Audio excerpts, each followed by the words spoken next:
see me, you Stevie, wondering how I reach more evolutions than Eevee and make it look easy. What is up, Earth's mightiest subscribers? It's Ernie the Blerd without fear. Welcome back to the channel. All right, so today's video, we're going to be talking about Scarlet, Volume 1. But before we do, don't forget to hit that subscribe button and tap that notification bell. That way you never miss out on any of my videos, especially videos like these. And also, if you want to hook a brother up, hit that like button if you enjoy the video, because it really helps the channel out and will help this video find more viewers like yourself. All right, so let's go ahead and get right into it. So Kelly Thompson delivers a Scarlet that I feel lives up to the legend of any aspect of what you might know of Scarlet, whether it's from the animated series or from the A Real American Hero comic series from back in the day, or if you just knew about the toys or any other version of G.I. Joe that has ever come out since. I feel like this, to me, is, I won't say the definitive Scarlet, but it's pretty damn close to it. Scarlet has always been viewed as a badass in my eyes. Like, when you really think about G.I. Joe characters, and while there's not really a whole lot of female G.I. Joe characters, it always comes down to like 2 or 3 characters. And I'm not talking about the Cobra side, I'm just specifically talking about the Joes. It's usually either Lady J or Scarlet or Cover Girl. And ain't nobody checking for Cover Girl. Let's just put it like that. So we get to see Scarlet in a light that I feel is actually befitting her character. She is a badass, rough and tumble spy who can basically infiltrate any place that she wants to go. There is no place that can keep her out, and there is not a single place that can keep her in. She is highly trained in both stealth and reconnaissance, and when sneaking fails, she is all about that John Wick action. She can fight, she can throw hands, hand to hand with the best of them, and not only can she throw hands with the best of them, she is skilled in weapons combat, and if it comes down to it, she does keep that thing on her, so she will lay somebody down with 1 to the head and 2 to the chest. This is just Tuesday for her on any given week. But what brings Scarlet to the G.I. Joe table? Because we gotta remember this is the Energon universe, so G.I. Joe at this precise moment in time, it exists, but it's in its infancy. It hasn't been rolled out in full regalia just yet. As a matter of fact, by the time this video releases, the first issue of G.I. Joe will probably only be about a week old, maybe. I don't know. We'll see where it all lands. But the point here is that G.I. Joe is in its infancy, and one of the OG stalwart G.I. Joe characters, Stalker, he comes along and brings Scarlet into the fold. He needs her to infiltrate the Arashikage clan. Now, if the Arashikage clan sounds familiar, that's because that is the very same ninja clan that is led by the Hard Master, as well as being outfitted with 2 of the most popular ninjas probably in all of American pop culture, Snake Eyes and Storm Shadow. And while we never see Snake Eyes across any point in this comic, we do get the lion's share of Storm Shadow, but we'll talk more about Storm Shadow when we get more over into the spoilery side of this. But getting back to Scarlet's mission, she must infiltrate the Arashikage clan, find out what they're up to, because at this particular point, the Arashikage, while Cobra, just like G.I. Joe, is on the rise,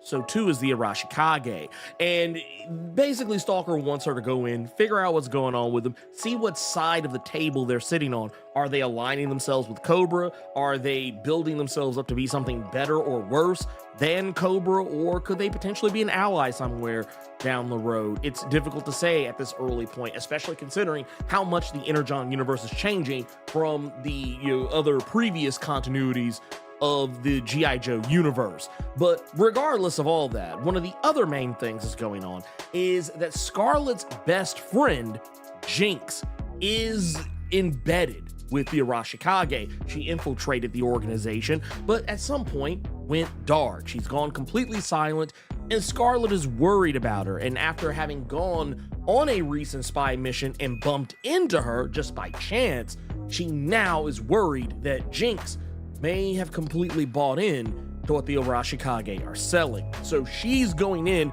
as a one-woman wrecking crew to try and get her best friend back. This comic is a lot of spy thriller shenanigans, as you might expect from a character who is traditionally a spy.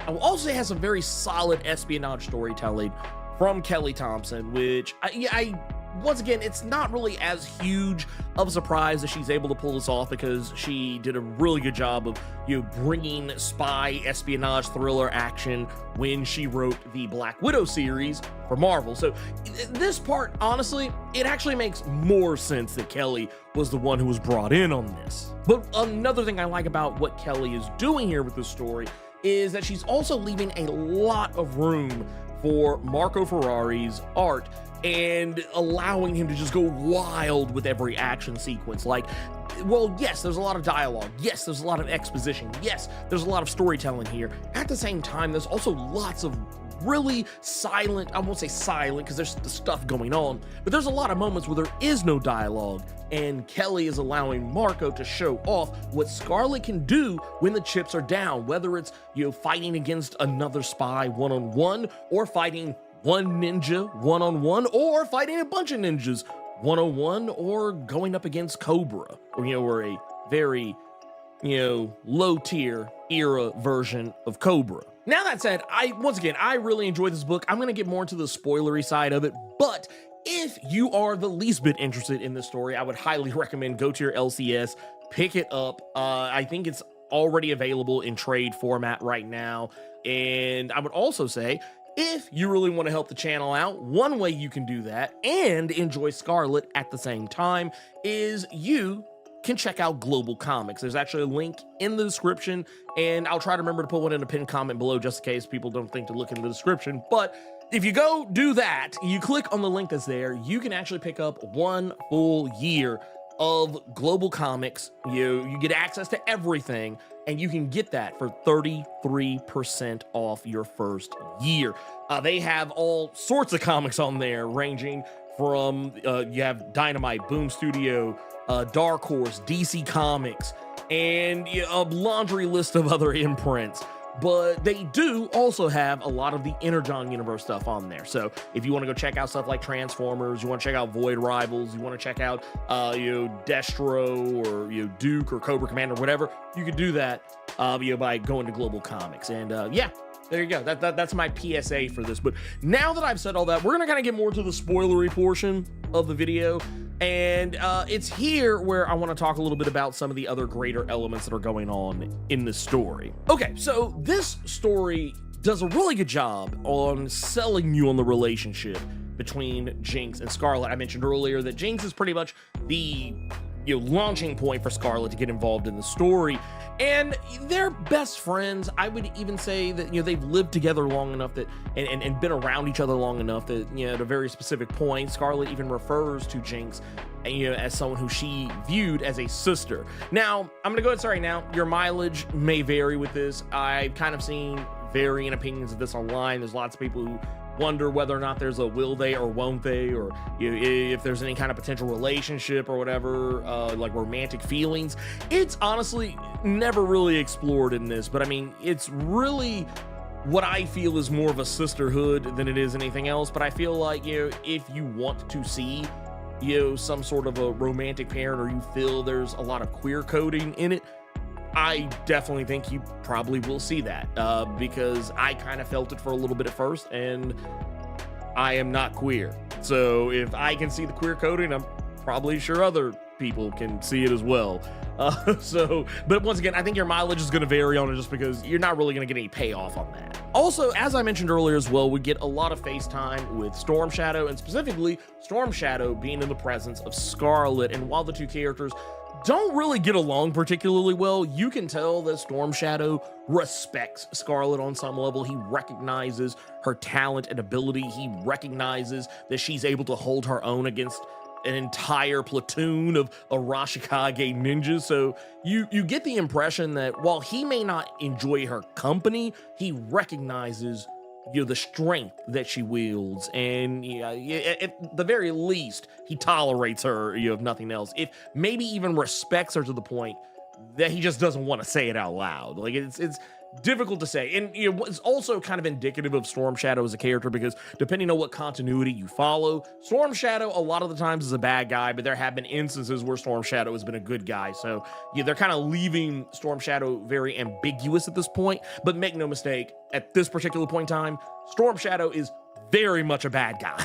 He is very much a villain. You might even be able to make the case for an anti-villain maybe, but at the same time, yes, he's a bad guy and he is out to do bad things. He's trying to get his hands on the MacGuffin of the story arc, and the MacGuffin is the Sword of Life, which is kind of a misnomer considering that the sword is main purpose is to kill, and it's a sword wreathed in pink energy and light. And it's because this very same Sword of Life, while yes, it is powerful, it is also not of this earth, at least in terms of its blade. The blade is made of Energon, and it kind of opens up the question of, well, where did it come from? We know that the Transformers have crash landed and been on Earth for quite some time, even before they actually woke up. And we also know that other Transformers characters have arrived on Earth or been in the orbit of Earth prior to the Transformers waking up at the beginning of Transformers #1. So it begs the question, this Energon had to have come from somewhere. But we're not going to get that answer here. But this is really just a way to open up the Energon universe in such a way that you just realize that, yes, this is a larger universe. Yes, these things are very connected.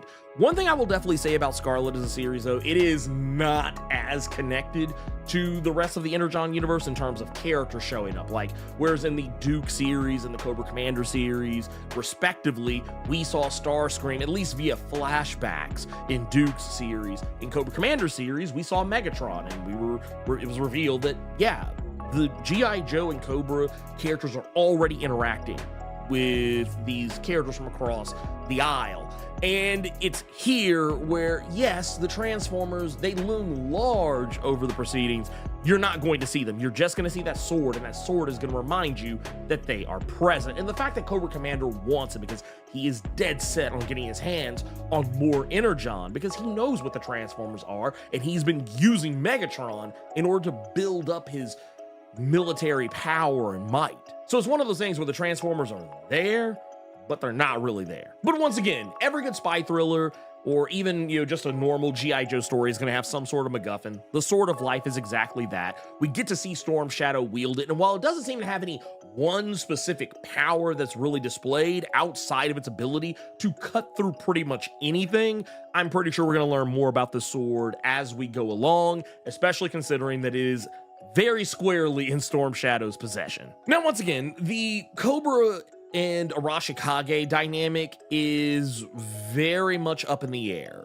As we see Cobra, they show up wanting the Sword of Life. The Arashikage are also trying to steal it, and it basically lets you know where the Arashikage and Cobra stand. They are not allies in this. When the Arashikage and Cobra operatives see each other, it is pretty much on sight. So while Cobra has been amassing allies as of late, not necessarily saying that G.I. Joe has as well, but Scarlet and Jinx, they're still there. They're still within the Arashikage clan. So it's safe to say that maybe through their influence, maybe they're going to be able to push the Arashikage more into the direction of the Joes. But we'll have to wait to see, because there is no real resolution to that. That's probably, like, if there's any one criticism I have of the story, is that it just kind of ends. And it's not really so much that it's a bad thing. It's really because, this story is really just to whet your appetite for the G.I. Joe comics to come, similar to Destro, though I do feel Destro has a little bit of a better ending. This one is just, we end pretty much on a cliffhanger, so I'm hoping that at some point we'll get back to the story. Honestly, the way the Energon universe has been working thus far is that they've just been doing 5-issue minis. And I don't know, this is one of those where I feel like, man, you probably could let this one go another 5 issues and push the story to see where it goes. Or maybe they'll do, because as we have seen, they've been doing different characters, one G.I. Joe character, one Cobra character. I could easily see this be a situation where maybe we get a Snake Eyes book. Maybe this is how we get to a Snake Eyes series, and then we kind of follow the story up because of his ties to the Arashikage. That would be something I would love to see. And you know, more, you know, individual G.I. Joe series on top of the main core G.I. Joe book. That is definitely something I would be interested in.